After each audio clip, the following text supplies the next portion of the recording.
Hi everyone, welcome to our YouTube channel. So for today's video, I will show you how to deactivate your messenger.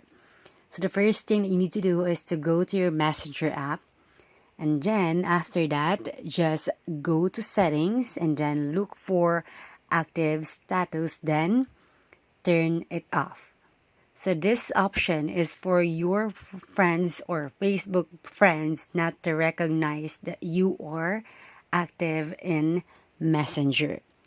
So for you to avoid receiving messages also, just uninstall your Messenger application and still you can use your Facebook account.